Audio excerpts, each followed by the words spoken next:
Qu'est-ce qu'il faut penser de ce débat sur la sécurité, l'insécurité? On parle aussi de sentiment Alors, On peut d'insécurité. dire ça, oui. alors, mais pour se mettre d'accord, on peut tous constater ou considérer que la sécurité, c'est d'abord un sentiment. Est-ce qu'on a peur ou est-ce qu'on n'a pas peur?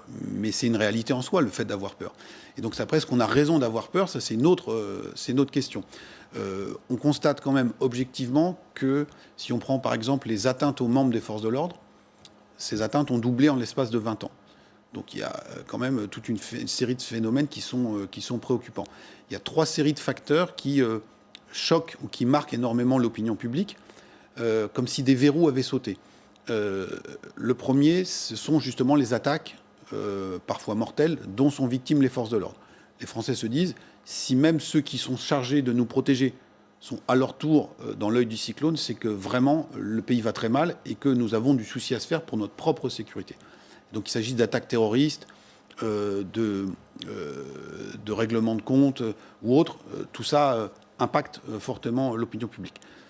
Deuxième série d'événements qui se sont multipliés ces dernières semaines et ces derniers mois, ce sont les violences urbaines avec des innovations technologiques, en l'espèce les tirs de mortiers d'artifice là, qui systématiquement illuminent la nuit de nombreux quartiers de France.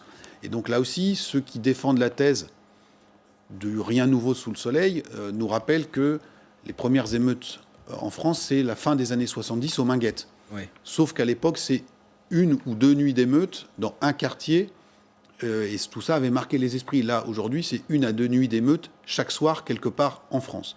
Et donc, tout ça ancre le sentiment que des territoires entiers échappent à la République, avec derrière un caïda qui s'instaure. Et puis, la troisième série de facteurs qui, là aussi, déstabilisent beaucoup nos concitoyens, ce qui n'est pas totalement récent, mais qui marque beaucoup, ce sont les violences entre adolescents, mettant aux prises des jeunes. Jory, par exemple. Voilà, ou encore cette semaine, 2 morts à quelques jours d'intervalle dans 2 communes très proches de banlieue.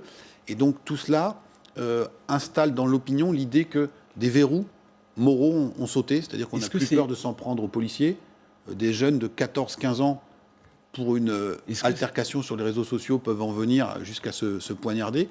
Et donc tout ça accrédite l'idée d'un ensauvagement de la société. Est-ce que c'est lié à ce que vous avez dit, dans le point d'ailleurs, sur la France qui serait plus à droite qu'elle ne le fut par le passé? Est-ce que c'est lié? Est-ce que la France est tout... Et vous maintenez ça, c'est toujours le cas, globalement à droite aujourd'hui?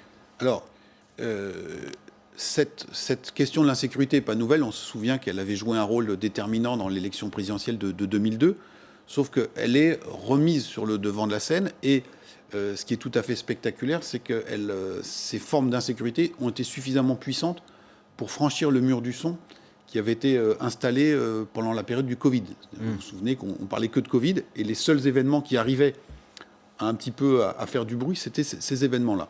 Ce climat de violence, cette montée de la délinquance organisée dans certains territoires, bien évidemment, nourrit une demande en retour de fermeté, notamment en matière judiciaire, et est plutôt favorable au courant qui se situe à la droite de l'échiquier politique. Donc en ce sens, ça a nourri la droitisation de la société française. Qui est un fait par ailleurs.